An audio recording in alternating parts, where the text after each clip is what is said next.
찬양하면서 일상교회 시작하겠습니다.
거룩하신 주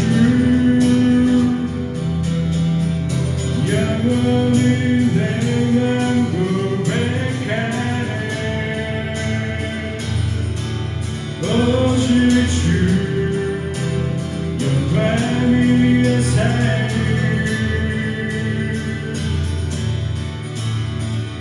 이 세상 무엇이 나에도 오직 주 영광 위에 살리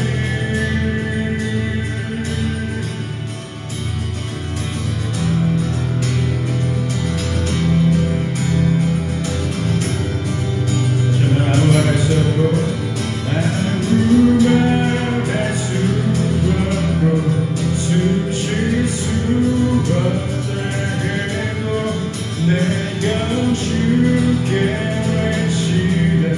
주는 거울 주 이름 바라보네. 문제는 사라지고 주 영광에 사로잡네. 주는 거울 주는 거울 거룩하신 주 영원히 내만 고백하네. 오직 주 영광 위에 살리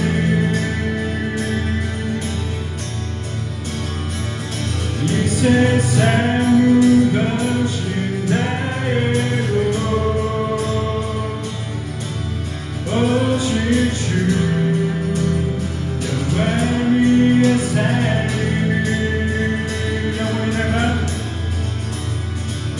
영원히 내만 고백하네. 오직 주 영광 위에 살리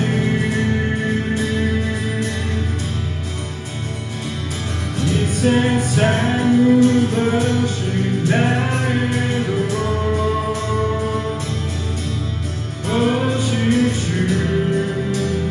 영광 위에 살리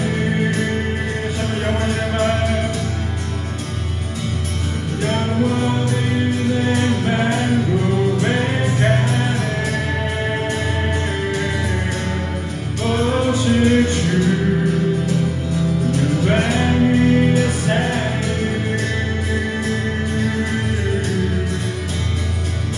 이 세상 무엇이 나에도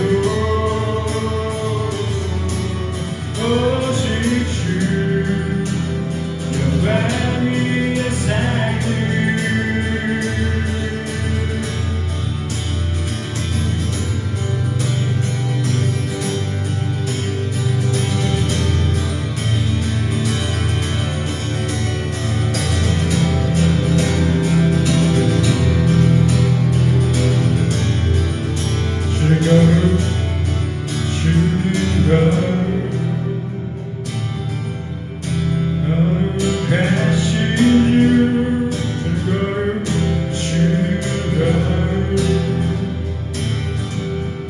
거룩하신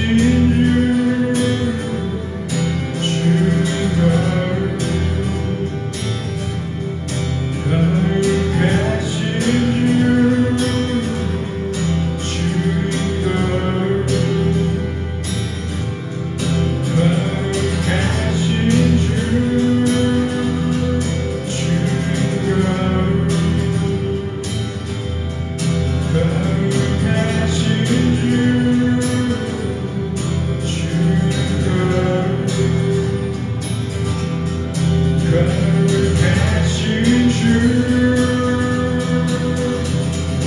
영원히 내만 고백하네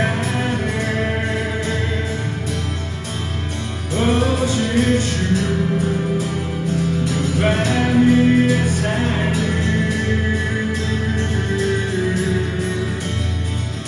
이 세상 덕시 나에도 오직 주 영광 위에 사는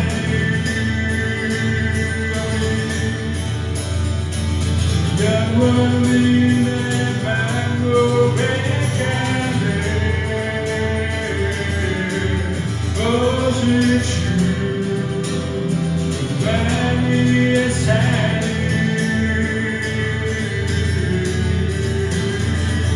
이 세상 덕시 나에도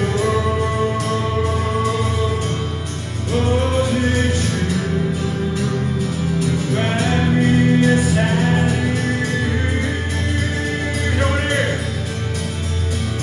영원히 내만 고백하네 오직 주 영광 위에 사는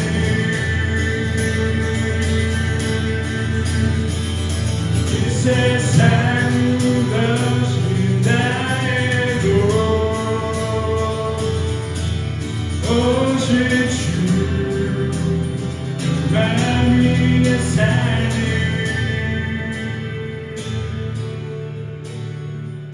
영원히 내만 고백하네 오직 주 영광 위에 사는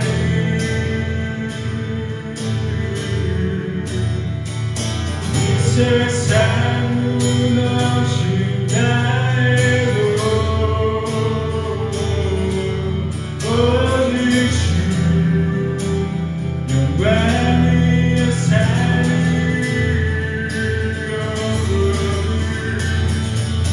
영원히 내만 고백하네 오직 주 영광 위에 사는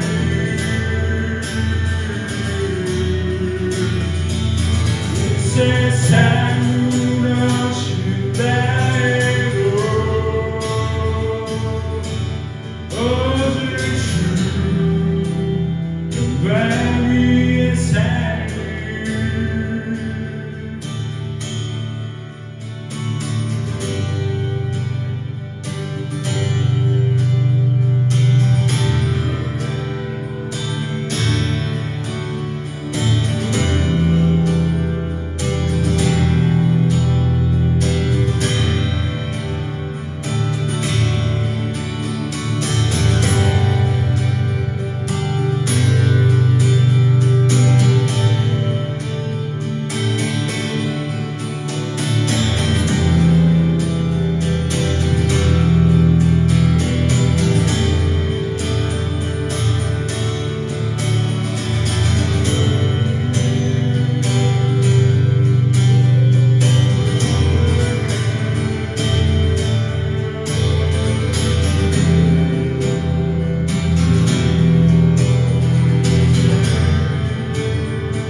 나의 앞에 모든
이와 같은 때에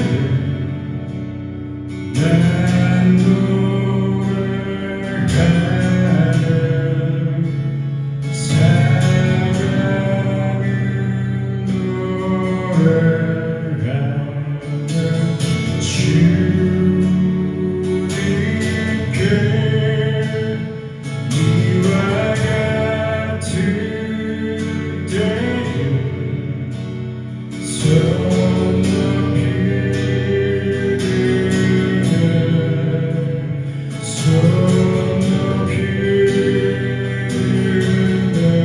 주님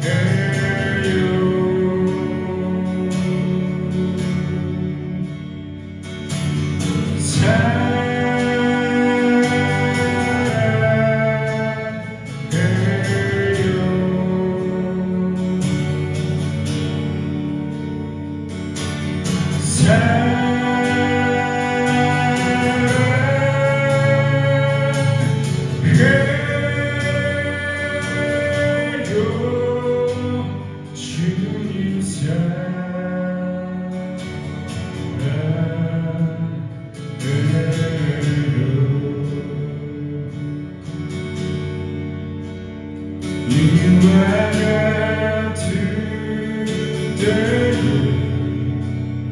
난 노래하는 사랑은 노래하는 주님께 이와 같은 때에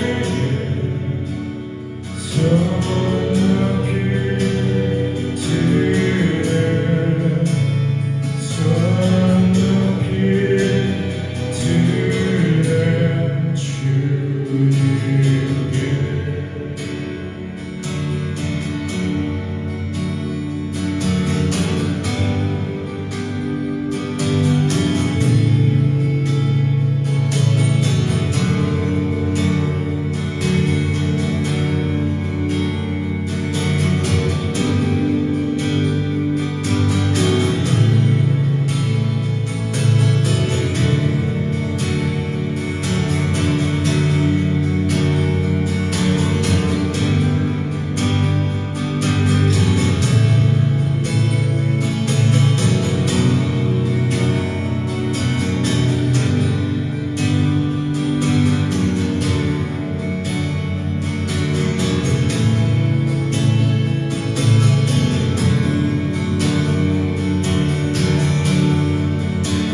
주님 사랑해요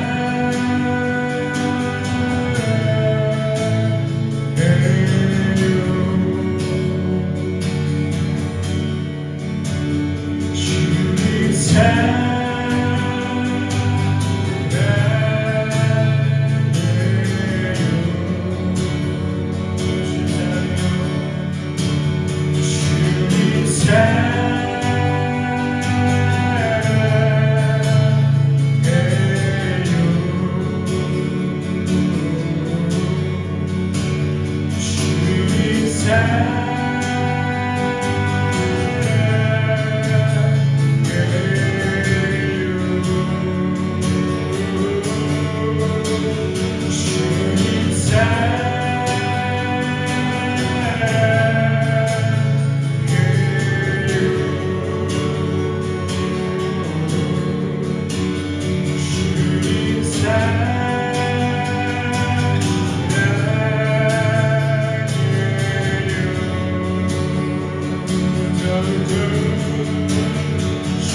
사도신경으로 신앙 고백하겠습니다. 전능하사 천지를 만드신 하나님 아버지를 내가 믿사오며 그 외아들 우리 주 예수 그리스도를 믿사오니 이는 성령으로 잉태하사 동정녀 마리아에게 나시고 본디오 빌라도에게 고난을 받으사 십자가에 못 박혀 죽으시고 장사한 지 사흘 만에 죽은 자 가운데서 다시 살아나시며 하늘에 오르사 전능하신 하나님 우편에 앉아 계시다가 저리로서 산 자와 죽은 자를 심판하러 오시리라. 성령을 믿사오며 거룩한 공회와 성도가 서로 교통하는 것과 죄를 사하여 주시는 것과 영원히 몸이 다시 사는 것과 영원히 사는 것을 믿사옵나이다. 아멘. 고린도전서 4장 6절에서 13절까지 같이 한번 읽겠습니다. 4장 6절에서 13절.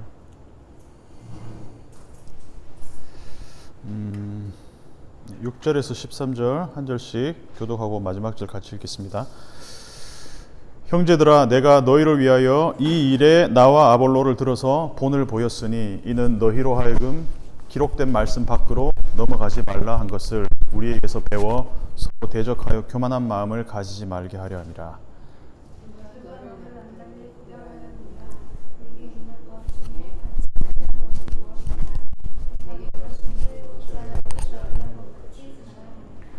너희가 이미 배부르며 이미 풍성하며 우리 없이도 왕이 되었도다. 우리가 너희와 함께 왕노릇하기 위하여 참으로 너희가 왕이 되기를 원하노라. 내가 생각하건대 하나님이 사도인 우리를 주의로 작정된 자같이 끄트머리에 두셨으니 우리는 세계 천사와 사람에게 구경거리가 되었다. 우리는 그리스도 때문에 어리석으나 너희는 그리스도 안에서 지혜롭고 우리는 약하나 너희는 강하고 너희는 존귀하나 우리는 비천하여. 바로 이 시간까지 우리가 줄이고 목마르며 헐겁고 메마르며 정처가 없고 또 수고하여 친히 손으로 일을 하며 모욕을 당한즉 축복하고 박해를 받은즉 참고 비방을 받은즉 권면하니 우리가 지금까지 세상에 더러운 것과 만물의 찌꺼기 같이 되었도다. 아멘. 고린도전서 4장에서 예수 그리스도의 일꾼, 예수 그리스도의 동역자, 그리고 그리스도의 집의 비밀을 이제 맡은 자,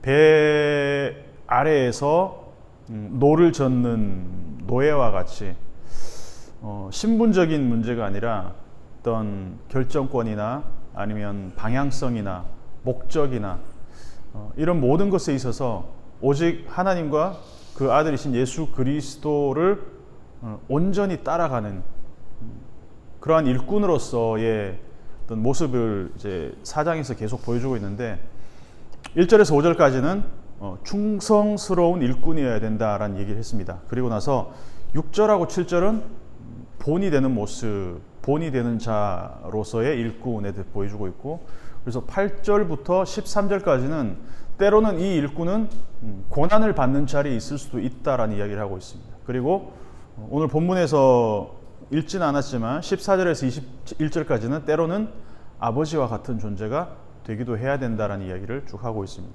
충성스러운 일꾼이 될 수도 있고 본이 되는 자로서, 그리고 고난을 받는 일꾼이 될 수도 있고, 그리고 아버지 같은 존재가 되어야 된다.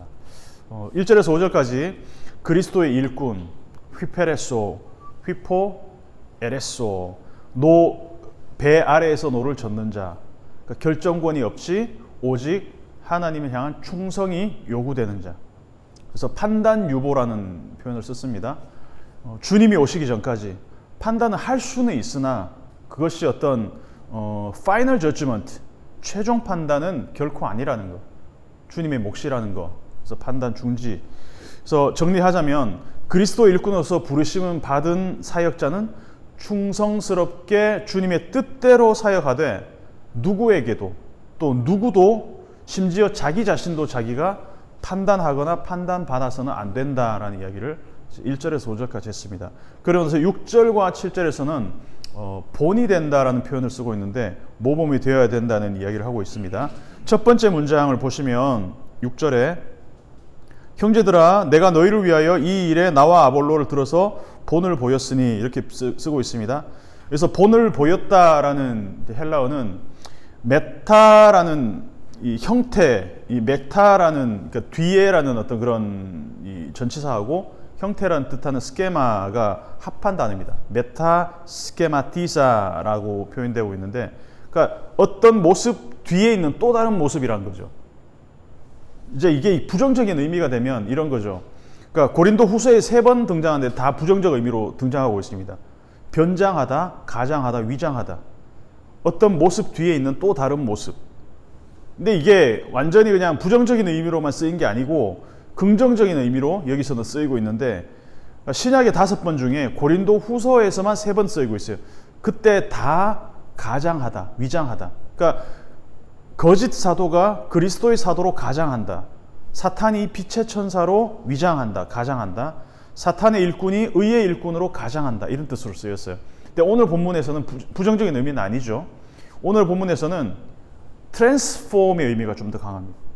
그러니까 변형시켰다. 이런 거죠. 트랜스폼 하니까 1차원적으로 트랜스포머를 저는 예를 들어서 설명하자면, 원래 트랜스포머는 뭡니까? 원래 기능은 변신하기 전에는 자동차잖아요. 옵티머스 프라임은 트럭이고 범블비는 노란색 자동차잖아요. 그런데 운행 모드에서 이제 적들이 나타나면, 디셉티콘이 등장하면 어떻게 됩니까?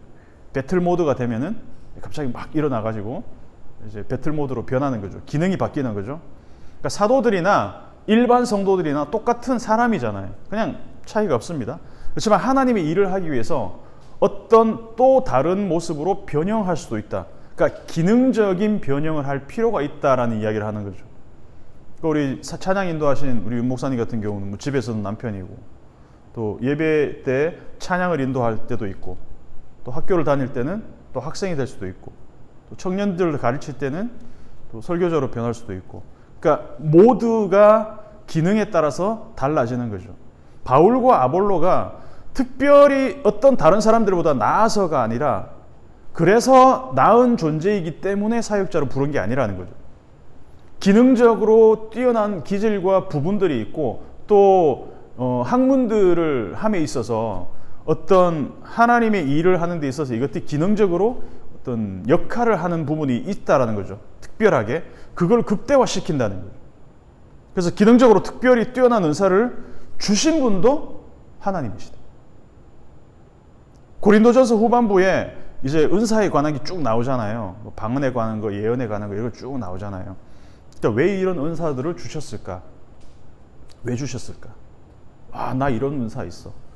난 예언도 해. 나는 방언도 해. 나는 뭐 병 고치는 은사가 있어. 이것들이 어떤 내가 할 수 있는 이런 은사들을 내가 드러내기 위해서가 아니라 궁극적으로는 서로가 사랑으로 섬기기 위해서. 그죠? 그러니까 6절 앞부분을 다시 번역해 본다면 이런 표현입니다. 형제들아, 내가 너희의 유익을 위해서 나와 아볼로를 섬김 모드 기능으로 변형시켰다. 이렇게 이제 한번 의역을 해볼 수 있을 것 같아요. 그러니까 내가 기능적으로 내 모드가 바뀌는 것은 너희를 섬기기 위해서다. 그러니까 이걸 보고 너희도 표본을 삼아서 너희에게 어떤 은사가 있고 어떤 특별한 재능이 있다면 그것을 다른 성도들을 위해서 섬기라는 말이다. 이제 본이 되었다라는 말의 어떤 의미가 되겠죠. 그 이유가 뭐냐? 너희로 하여금 기록된 말씀 밖으로 넘어가지 말라고 한 것을 우리에게 배워 서로 대적하여 교만한 마음을 가지지 말게 하려 합니다. 그래서 교만한 마음이라고 하는 이 푸시오란 말은 이것도 신약에서 7번 쓰이는데 고린도전서 4장에만 3번 쓰였습니다. 그러니까 절반이 여기서 쓰인 거죠.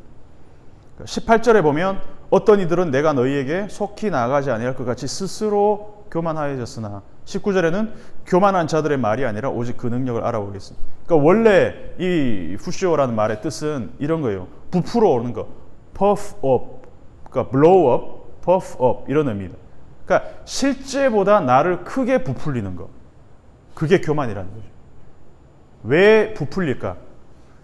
내가 나를 부풀려야 남보다 크게 보이니까. 그러니까 실제보다 나를 부풀려서 과대한 나의 모습을 보여주려는 거죠. 제가 중고등학교 때 이렇게 저보다 키가 큰 애들이나 덩치가 큰 애들이 있으면 왜 그랬는지 이해는 잘 안 갔는데 괜히 기죽지 않으려고 막 이렇게 까치발하고 이렇게 막 걸어 다녔어요. 저만 그랬는지 모르겠지만 괜히 저도 그렇게 작은 키다라고 생각한 적은 없는데 우리 나이 때는 제 키는 그냥 딱 중간이었어요. 근데 괜히 막 덩치 큰 애들이나 키 큰 애들 이렇게 지나가면 그냥 안 꿀리려고 그냥 막 약간 좀 허리 꼿꼿하게 키우고 어깨도 막 펴고 이렇게 다니는 거죠. 실제보다 나를 부풀리려는 거는 사람의 본능일 뿐만 아니라 동물들도 생존 경쟁하는 동물들도 똑같습니다. 왜? 나를 좀 더 크게 부풀려야 생존에 도움이 되는 거죠. 그러니까 새들 위험하다 싶으면 어떻게 합니까? 날개 이렇게 막 펴잖아요. 이렇게 그 자기를 부풀리는 거죠. 고양이도 뭔가 위협적인 어떤 상황이 되면 어떻게 합니까? 그렇죠. 잘하시네요. 등 막 이렇게 해가지고 하잖아요. 왜 그래요? 생존에서 살아남기 위해서. 위험한 순간이 되었을 때 내가 나를 부풀려야 내가 더 생존에 유리하거든요. 우리 SNS에서 우리 그렇잖아요. 그냥 있는 그대로 나를 보여주면 나를 어떻게 볼까? 나를 조금 더 부풀려서 보여줘야 되니까 최대한 자연스러운 것처럼 하면서 나를 부풀려서 보여주잖아요. 과장되지 않은 것 같이 과장해서 보이는 거. 그래서 막 자고 일어난 거 셀카 찍어 놓은 것처럼 하면서 1시간 전에 일어나가지고 풀 메이크업 하고 가장 이쁜 모습 해가지고 그냥 자연스럽게 찍은 것처럼 이렇게 올리잖아요. 부풀려서. 네, 그죠? 아볼로와 바울이 고린도 교회 성도들한테 가르친 것은 서로 자신을 부풀려서 상대보다 내가 낫게 보이려고 할 필요 없다. 그렇게 하지 말라는 거예요. 모든 분쟁이 여기서 시작된다는 거예요. 반대로 나보다 남을 낫게 여기라. 차라리 나보다 남을 더 부풀려라. 이거 하나 나보다 남을 낮게 여기는 거. 이 낮게 여기는 거 말고 낮게 여기는 거. 사실 이 원칙만 갖고 있어도 교회든 사회든 웬만한 문제는 없다고 생각합니다. 나보다 남을 낮게 여기는 거. 근데 이걸 자꾸 망각하는 거죠. 누군가 우리 설교하는 사람들 특징은 또 누가 설교하고 있으면 저게 맞는 얘기야. 괜히 이렇게 마음속에서 한 번씩 또 원어 한 번 또 찾아보고 저게 맞는 얘기야 이러면서 나보다 남을 낮게 여기는 거. 7절은 세 번의 질문이 연달아서 나옵니다. 7절 한번 읽어볼까요? 누가 너를 남달리 구별하였느냐? 네게 있는 것 중에 받지 아니한 것이 무엇이냐?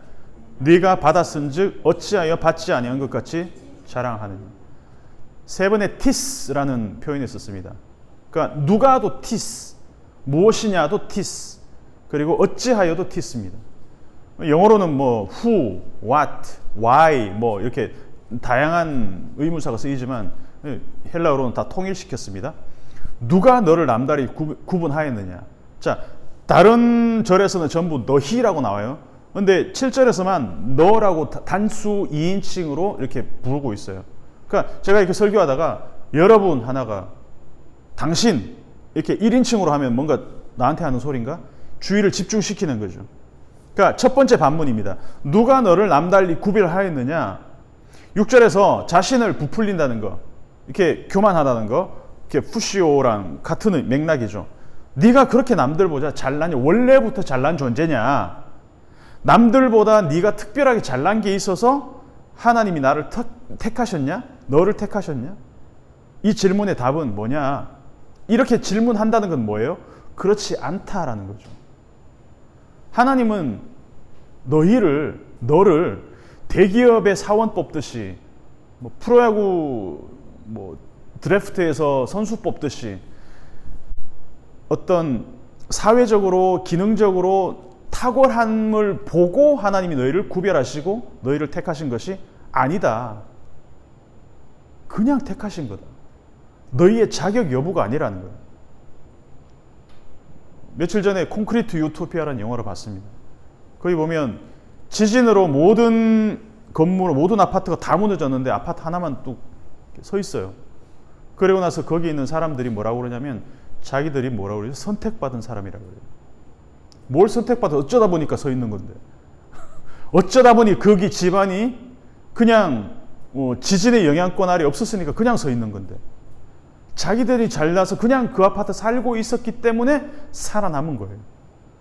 생존을 위해서 어떤 특별한 다른 일을 한 게 아니라. 그런데 이 선택되었다고 믿기 때문에 주민과 외부인을 이렇게 구별하잖아요. 그러면서 막 아파트에서 몰아냅니다. 이게 인간이 갖고 있는 보편적인 본성이라는 거죠. 그러니까 하나님이 택하심의 기준은 나의 윤리적 탁월함과 나의 어떤 기능적인 그리고 하나님께 구별되어서 택함 받을 만한 자격이 있어서가 아니라 절대적으로 하나님의 주권적 선택일 뿐이다라는 거예요. 자랑할 것이 하나도 없다라는 겁니다. 첫 번째 반문입니다. 두 번째는 너에게 있는 것 중에 받지 아니한 것이 무엇이냐? 자기 자신을 한번 떠올려 봤으면 좋겠습니다. 한번 떠올려 봅시다. 내가 이거는 그래도 남들보다 낫지라고 생각하는 거 하나 정도 생각나지 않습니까? 어때요? 없어요. 나는 이거는 그래도 남들보다 좀 잘하지. 하나씩 있잖아요, 솔직히. 제가 신학교 1학년 때 기도하면서 하나님 저한테 말씀을 좀 바로 볼 수 있는 눈을 열어주십시오. 지혜를 주십시오. 이런 기도를 좀 많이 했습니다. 지금도 말씀을 허투루 보지 않기 위해서 좀 애를 쓰는 편이긴 한데, 그리고 원어 연구도 최대한 게을리하지 않으려고 애를 쓰고 있습니다. 그렇게 신학자처럼은 아니겠지만. 근데 제가 1학년 동계 어학 강좌 때 히브리어가 너무 어렵고 너무 힘들어서 히브리어 공부를 하다가 제가 분신사발을 했어요. 막 손으로 막 이렇게 뭔가 이렇게 씌인 사람처럼 막 이게 분노에 차서 연필로 막 이렇게 책을 그리고 막 찢었어. 예. 그래서 그 찢은 책을 제가 오늘 갖고 왔는데 보여주려고 이게 증거로 보여주기 위해서 갖고 왔는데 그런 적이 있습니다. 그때 같이 방 쓰던 룸메이트가 나중에 저한테 얘기를 하는데 형님 그때 히브리어 책에다가 분신사바 하실 때 저 속으로 엄청 기도했어요 그러는 거예요.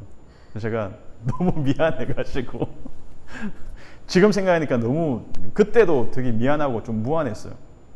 내가 왜 그랬을까? 근데 어떻게 히브리어로 된 구약에 관심이 생기고 또 구약 신학을 공부를 하고 돌아보면 제 안에 열정을 불어넣기 위해서 스스로 노력한 게 아니라 스트레스를 하나님이 열정으로 바꿔주신 것 같아요. 제 기도를 들으시고 지금도 저는 35년 동안 저는 노래를 배워왔지만 제가 남들보다 그래도 좀 잘한다고 여기는 노래를 이렇게 해오지만 목감기 걸리면 똑같습니다. 성대 접지가 안 되면 일반인들 음치나 저나 차이가 없어요. 성대가 이게 붙지가 않으면은 똑같아요. 나에게 비롯된 게 하나라도 있나? 한번 생각해 봤으면 좋겠습니다. 나에게 있는 것 중에 받지 않은 것이 하나라도 있나? 내가 이 나라에 태어난 거, 내가 갖고 있는 몸, 건강, 다이어트는 좀 해야 되지만 지금 내가 누리고 살고 있는 거, 그 어느 것 하나도 나로부터 빌어낼 것은 없다. 두 번째 질문이었죠. 너에게 있는 것 중에 받지 아니한 것이 무엇이냐? 세 번째도 네가 받았은즉 어찌하여 받지 아니한 것 같이 자랑하느냐? 계속 질문해봤으면 좋겠습니다. 우리 스스로에게 내가 갖고 있는 중에 내가 받지 않은 것이 하나라도 있나? 내가 자랑할 것이 뭐가 있나? 정리를 하자면 6절 7절은 바울과 아볼로 역시 고린도 교회 성도들과 똑같은 사람입니다. 하지만 하나님이 기능적으로 남들보다 어떤 탁월한 지능을 주셨다면 어떤 분야에 있어서 그건 성도를 섬기기 위해서지 스스로 잘났기 때문이 아니라는 거죠. 그러니까 너도 마찬가지다. 네가 잘나서 하나님이 너를 구별하여 택하신 것이 아니다. 자랑할 것이 하나도 없고 내세울 것도 하나도 없고, 그러니까 교만하게 너 자신을 부풀리지 마라는 겁니다. 그러니까 1절에서 5절까지는 충성스러운 일꾼에 대해서 얘기했습니다. 그리고 6절에서 7절은 본이 되는 자로서의 일꾼, 그리고 8절에서 13절까지는 고난받는 일꾼에 대한 이야기를 하고 있습니다.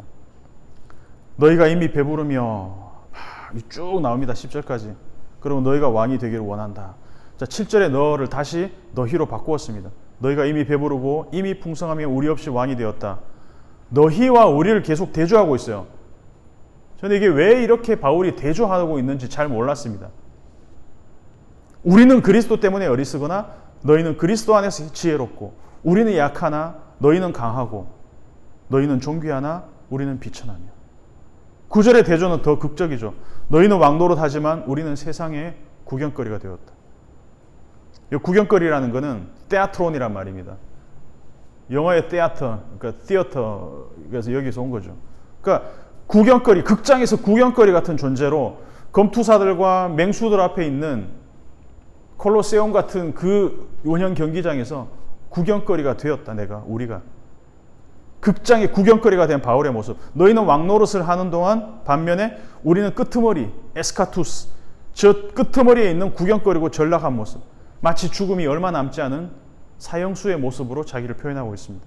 근데 바울은 왜 이렇게까지 극단적으로 대조적인 상황으로 우리와 너희를 비교하고 있을까? 이건 다음 주에 말씀을 드리겠습니다.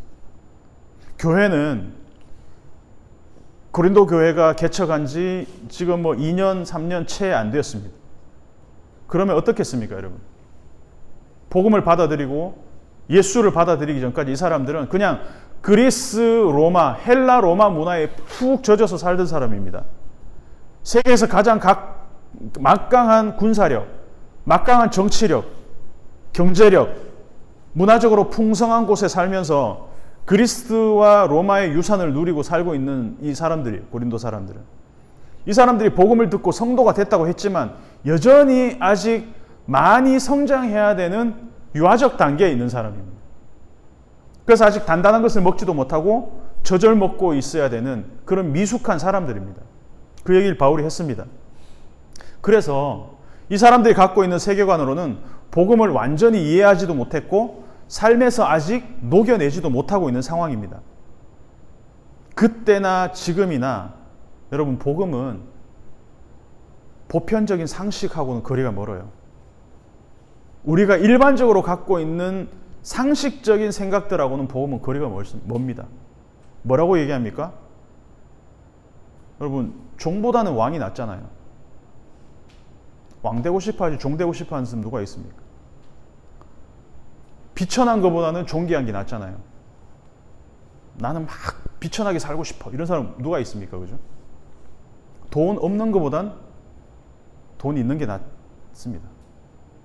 돈 조금 있는 것보다는 돈 많이 있는 게 낫잖아요. 죽는 것보다는 생존해 있는 게 낫잖아요. 이게 상식적이잖아요, 일반적으로.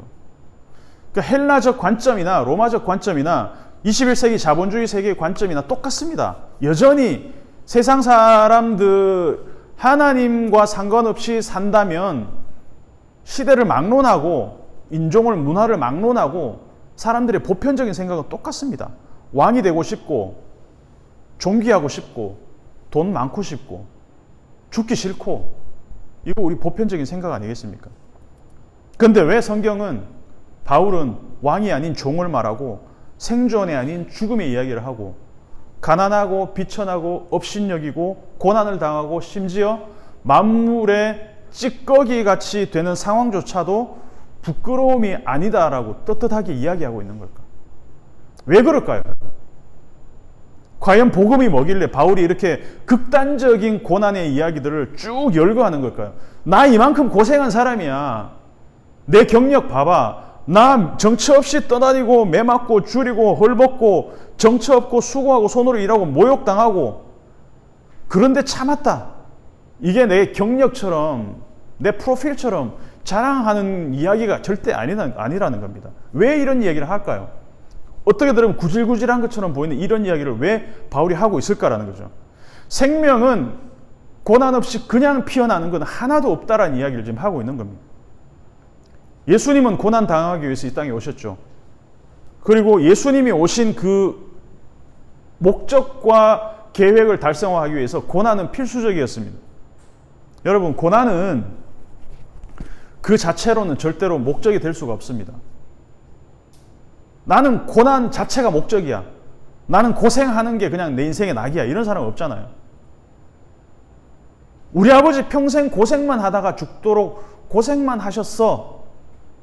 여기에는 어떤 감동도 울림도 있을 수가 없습니다. 그런데 우리 아버지는 평생 고생만 하시다 가셨지만 자식들을 위해서 헌신하는 삶을 사셨어. 그럼 여기에는 서사가 있는 겁니다. 기독교는 고난을 찬양하라거나 아니면 고난을 긍정적으로 미화시키는 종교가 절대로 아닙니다. 그러면 질문을 하나 하겠습니다, 여러분. 하나님이 내가 고생하고 고난 받는 걸 보시면서 와, 고난 받네. 즐거워하실까? 좋아하실까? 대답을 한번 해보시죠. 어떨까요? 막 웃고 계실까? 와, 저 봐라, 저 고난 받는다. 이러면서 하나님 웃고 계실까요? 제가 힘들었을 때 종종 그런 생각을 했습니다. 제 와이프한테도 그런 얘기 했어요. 하나님 재밌나? 내가 힘든 상황이 재밌나? 장난하는 것. 약간 그런 얘기를 했어요. 그게 아니라는 걸 깨달았습니다. 동물들 학대하면서 막 쾌감을 느끼는 사이코패스들, 막 그런 류의 어떤 그런 쾌감인가? 그렇게까지는 생각하진 않았지만 나의 고난을 즐기시는 분인가? 이런 생각을 할 때도 있었다라는 겁니다. 근데 말씀을 읽고 경험을 거듭할수록 제가 하나님을 많이 심각하게 오해하고 있었다는 생각을 들었습니다. 하나님이 고난을 즐기시는 분이라면 자기 하나뿐인 아들을 가장 극심한 고난으로 죽음에 이르게 했을까? 자기 아들을. 근데 결과를 보면 알잖아요, 우리는. 그분이 고난만 받다가 끝난 게 아니라는 거 우리는 봤잖아요. 생명의 부활로 그 죽음을 완전히 삼키 버리셨다는 거 우리는 봤잖아요. 이게 결과입니다. 그래서 하나님은 생명이란 것은 반드시 고난을 겪어야만이 생명을 피워낼 수 있다는 것을 누구보다 잘 아시기 때문에 심지어 가장 사랑하는 아들의 고난, 그리고 성도로 부르신 우리의 고난을 하나님은 아파하시면서도 묵묵히 바라보실 수밖에 없다. 바울이 그걸 깨달았습니다. 11절에서 13절까지 한번 읽어볼까요? 시작. 바로 이 시각까지 우리가 줄이고 목마르며 헐벗고 매반지며 정처 없고 또 수고하며 친히 손으로 일을 하며 모욕을 당한 즉 축복하고 박해를 받은 즉 참고 비방을 받은 즉 권면하니 우리가 지금까지 세상의 더러운 것과 만물의 찌꺼기 같이 되었도다. 여러분, 고난 자체가 목적이라면 지금 우리가 이 땅에서 하는 고난 자체가 목적이면 그거는 그냥 생고생이고 그냥 개고생일 뿐입니다. 아무 의미가 없습니다. 고린도전서 15장에서 바울이 부활에 대한 설교를 하면서 뭐라고 얘기합니까? 예수님이 만약 십자가에 죽으시고 그냥 끝났다, 살아나지 못하셨다면, 부활이 없다면 우리가 전파하는 것도 헛것이고 너희 믿음도 헛것이다, 이렇게 얘기합니다. 우리는 다 거짓 증거하는 사람들이 된다. 그러면서 만일 그리스도 안에서 우리가 바라는 것이 다만 이 세상의 삶뿐이면 모든 사람 가운데 우리가 더욱 불쌍한 자이리라, 이런 얘기를 했습니다. 그리스도 예수의 십자가를 생각하면 눈물이 나지만 내 죄의 무게를 생각하면 또 비통해야 되고 애통해야 되지만 생명의 부활을 생각하면 우리는 가슴이 뛰고 기뻐해야 됩니다. 김연아 선수가 트리플 악셀 한번 하기 위해서 턴을 몇 번 연습을 했겠습니까? 몇 번 연습을 했을까요? 밥만 먹고 하지 않았겠어요? 미친 듯이 하지 않았겠습니까? 근데 그 막 턴 연습만 하다가 청춘 다 갔어. 고생만 했어. 막 청춘을, 그 어린 시절을 그냥 빙판 돌다가 끝났어. 그리고 다른 직업 얻어서 막 이렇게 뭐 카페를 열었어. 그 얼마나 너무 허무하잖아요. 근데 우리는 결과를 봤습니다. 10수년을 연습만 하다 끝난 게 아니라 어떤 자리에 오르고 어떤 영광을 누리는지 우리는 봤기 때문에 거기에 우리도 역시 하나의 서사를 부여할 수가 있다는 것. 우리는 겨울에 앙상한 나무를 보면서 어떤 생각을 합니까? 뭐 이거나 다 죽은 나무지만, 가짜지만, 살아있는 나무로 보면, 겨울에 앙상한 나무를 보면서 어떤 생각을 합니까? 저거 죽었네. 아이고, 앙상하네. 이렇게 생각 안 하잖아요. 뭐로 생각합니까? 내년에 다시 꽃이 피겠네. 봄이 되면 푸릇푸릇해지고, 여름이 되면 무성해지고, 가을이 되면 다시 또 낙엽이 떨어지고, 겨울이 되면 잠시 앙상하게 말라붙겠지. 그렇지만 봄이 되면 다시 살아나겠지. 왜? 우리 삶에서 경험해 봤으니까.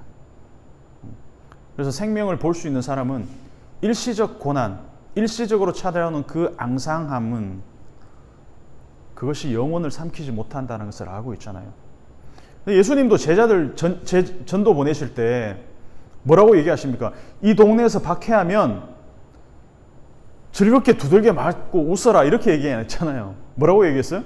이 동네에서 박해하면 저 동네로 가라, 이렇게 얘기했어요. 예수님도 자기 제자들이 고난받고 박해받는 거 싫어해요. 누가, 어떤 사람이 자기 제자, 자기 자식들이 고생하는 거 싫어합니까? 어떤 부모가 자식이 고생하고 두들겨 맞고 밥 먹고 노숙자처럼 사는 거 좋아할 부모가 어디 있습니까? 그런데 자녀가 성장할 수 있다면 때로는 피할 수 없는 고난에 직면할 때도 있다는 것을 알기 때문에 부모는 자녀들이 이겨내고 견뎌내기를 바랄 뿐입니다. 왜? 그것을 견뎌냈을 때 그 고난의 열매가 있는 걸 알기 때문에.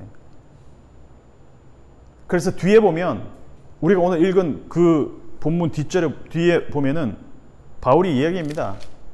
14절부터 내가 너희를 부끄럽게 하려고 이것을 쓰는 게 아니다. 어떤 마음으로? 부모가 자녀에게 하는 마음으로 이야기를 쓰고 있다. 너희와 우리를 나누는 것 같지만 결국은 너희도 우리와 같은 고난받고 비방받고 매맞고 정처 없이 떠나고 너희가 이러한 우리의 모습이 될 수도 있다. 이걸 지금 바울이 뒤에 가서는 아버지의 마음으로 이야기를 하기 위해서 이야기들을 지금 풀어내고 있다는 것이죠. 결론입니다. 그리스도 일꾼은 4장 초반에서 본 것처럼 배 아래에서 노를 젓는 것처럼 휘페레소, 주님이 정하시고 이끄시는 그 목적과 방향대로 충성스럽게 노를 저어가면 되는 존재입니다. 그래서 나는 철저하게 주님이 이끄신 방향대로 가야 되기 때문에 puff off, 나를 이렇게 부풀려서 풍선처럼 내가 교만해져서는 안 된다. 내가 스스로 얻어내는 것, 받은 것, 내가 구별된 것이 하나도 없다라는 것. 모든 것이 주님으로부터 왔기 때문에, 하나님으로부터 오지 않은 것 하나도 없기 때문이라. 그 얘기가 6절, 7절에서 나오고 있습니다. 그리고 그리스도 일꾼은 상황에 의해서 어쩔 수 없이 겪는 고난이 찾아오더라도 그 고난 자체가 아니라 고난 너머에 있는 생명의 기쁨을 항상 소망하며 살아야 된다. 하나님의 지혜는 우리의 상식과 경험으로 이해가 안 됩니다. 지금도 그렇습니다. 그렇잖아요? 솔직히 복음을 듣고 믿은지 우리 모태신앙이기도, 대부분 모태신앙이고 어릴 때부터 믿어왔고, 그런데 지금도 이해 안 될 때 많잖아요. 우리의 경험으로 이해 안 될 때 많잖아요. 상식적으로 적응이 안 됩니다. 아직도 복음을 완전히 내 몸에서 녹아내기까지 적응이 되지 않습니다. 그래서 생명이란 거는 지난번에도 얘기했지만 예측 불가능한, 어디로 튈지 모르고, 그것을 기대하는 우리 일산교회 성도들이 됐으면 좋겠습니다. 아멘. 예. 우리 같이 한번 오늘 말씀을 기억하면서 기도했으면 좋겠습니다.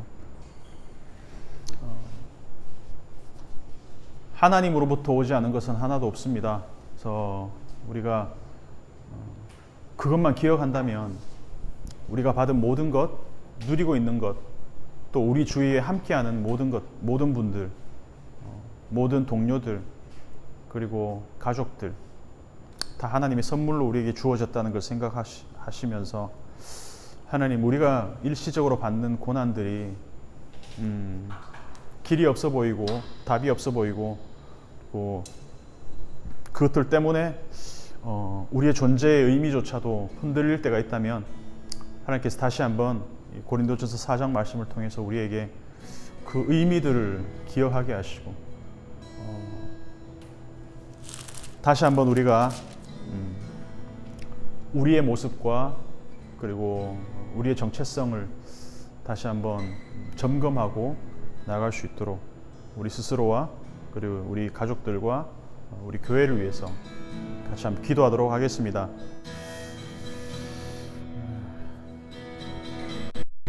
존귀하신 하나님 아버지, 나에게서부터 비롯된 것은 하나도 없다는 것을 우리는 알면서도 너무 수시로 잊어버리고 살 때가 많습니다. 하나라도 우리가 받지 아니한 것이 없음을 기억하게 하시고, 하나님, 내가 나를 구별해서 하나님의 자녀가 된 것이 아니라는 것도 알게 하시고, 생명의 풍성함과 부요함은 하나님 그 생명을 피워내기까지 그 수많은 고난과 시행착오와 또 아픔의 과정들을 겪고 난 다음에 하나님께서 그 생명의 결과들을 이끌어내는 것을 기억하게 하여 주시옵소서.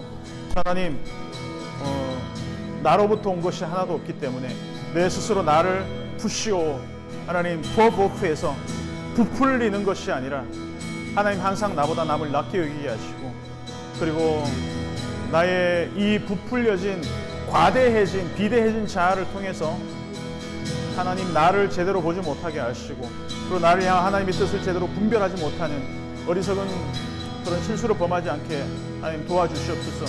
늘 우리 자신을 볼 수 있는 눈을 열어주시옵시고, 객관적으로 스스로 메타인지를 통해서 나를 알 수 있도록, 깨달을 수 있도록 은혜를 더하여 주시옵소서.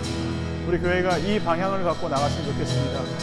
하나님, 우리에게 충성된 일꾼으로서 하나님이 이끌어 가시는 그 방향대로 우리가 노를 저어서 갈 수 있게 하셨고, 또 하나님, 우리를 부풀리거나 또 서로를 대적하거나 말씀 밖으로 넘어가지 않게 하셔서 항상 말씀이 우리를 판단하는 기준이 되게 하시고, 그것을 우리가 다시 한번 우리를 점검하게 하시고, 나의 모습들을 다시 한번 객관적으로 볼 수 있는 주님의 시선으로 볼 수 있는 눈이 열리게 하여 주시옵소서. 하나님, 우리에게 우리가 사역을 통해서 그리고 교회를 통해서 하나님 주의 말씀을 함께 듣고 배울 때 이것이 우리의 상식과 우리의 어떤 문화적인 이해도와 너무 다를 때가 많이 있을 하나님 그것을 직면할 때가 많습니다. 그럴 때일수록 우리가 하나님 이러한 우리에게 처해진 모든 상황들이 하나님 그것이 생명을 피워내는 그 과정에 있는 고난이라면, 우리가 성장하기 위한 고난이라면, 그리고 하나님 예수 그리스도의 삶의 그 가치와 그 삶의 방향들이 하나님이 세상이 얘기하는 그 가치와 방향과 상충될 때에는 하나님 그로 인해서 우리가 받는 고난이 있다면 그것은 반드시 생명을 피워내기 위한 고난이다. 하나님, 우리가 그것을 믿고 걸어갈 수 있도록 은혜를 더하여 주시옵소서. 하나님, 우리 가운데 하나님의 은혜를 부어 주시옵소서. 하나님의 영을 부어 주시옵소서. 성령께서 함께하여 주시옵소서. 주님, 우리를 긍휼히 여기시고 우리를 불쌍히 여기시고 우리 가운데 하나님의 지혜를 더하여 주시옵소서. 우리 한 가지 더 기도했으면 좋겠습니다. 하나님, 우리 일상교회가 이제 시작한 지 한 달이 지나고 또 2달이 되어가고 있습니다. 하나님, 우리가 처음에 함께 마음 먹고 그리고 다짐하고 주님이 우리에게 주신 그 감동을 하나님 다시 한번 우리가 또 리마인드 시키고 다시 한번 그 처음 마음을 하나님 우리가 순수하게 간직하며 다시 한번 우리의 방향성을 재점검할 수 있도록 우리 교회를 위해서 함께 기도했으면 좋겠습니다. 그래서 하나님, 어떤 보여지는 현상들과 그리고 제시되어 있는 여러 모델들을 통해서 어떤 우리가 나아가야 될 방향들을 찾는 것이 아니라 정말 하나님 우리에게 원하시고 기뻐하시고 또 선하신 그 뜻을 우리에게 어떻게 나타내기를 원하시는지, 어떻게 이 교회가 나아가야 될지를 우리 함께 기도함으로 분별하고 나아갈 수 있도록, 동일한 지혜를 주실 수 있도록 우리 함께 기도하며 예배를 마치도록 하겠습니다. 함께 기도하겠습니다. 존귀하신 하나님 아버지, 우리의 방향성과 목표를 우리 스스로 세우는 그 계획들에 두지 않게 하시고, 하나님이 우리에게 이루게 하시고 만들어가게 하시고 그리고 빚어가게 하시는 그 방향대로 하나님이 빚으시도록 우리가 마음껏 내어드릴 수 있도록 하나님 은혜를 더하여 주시옵소서. 그래서 우리 스스로 높아져서 하나님, 우리가 계획을 세우고 어떤 목표치를 설정하고 거기에 미달했을 때는, 도달하지 못했을 때는 우리 스스로 실망하고 좌절하는 것이 아니라, 하나님 매 순간마다 하나님께서 어떤 방향으로 우리를 이끌어 가시는지, 우리의 일생과 또 교회를 통해서 어떻게 우리의 삶이, 생명이 나누어지는 것이 하나님 보시기에 좋은 것인지를, 보시기에 좋았더라의 삶이 우리 일상교회를 통해서 나타내어지게 도와주시옵소서. 하나님 은혜를 더하여 주시옵소서. 부어주시옵소서. 주의 그 중심을 갖고 하나님 나아갈 수 있도록 도와주시옵소서. 예수 그리스도가 우리의 이 집의 건축 기둥이 되셔서 하나님 그 기초석을 하나님 우리가 밟고 올라가서 하나님 예수 그리스도의 반석을 통해서 우리가 거기에 하나씩 하나님 우리의 얘기들을 하나님 쌓아갈 수 있도록, 빚어갈 수 있도록 은혜를 더하여 주시옵소서. 하나님 우리의 부족함과 연약함들, 가시적으로 보여지는 것들에 흔들리는 우리의 연약함들을 알고 있습니다. 그렇기 때문에 그럴 때마다 하나님께서 기준을 다시 한번 정해 주시옵시고, 하나님이 새롭게 하나님 우리에게 가치관을 형성시켜 주시옵시고, 교회가 무엇이며 교회가 어떤 방향으로 나아갈 것인가 하나님 볼 수 있도록 눈을 열어주시옵시고, 우리의 마음을 열어주셔서 하나님 우리의 생각을 사로잡고 그리스도 앞에 복종시킬 수 있도록 은혜를 더하여 주시옵소서. 하나님 우리의 가정들을 복전해 주시옵시고, 우리의 삶의 모든 자리마다 하나님께서 함께 해주시옵시고 은혜를 더하여 주시옵소서. 들어주시옵소서.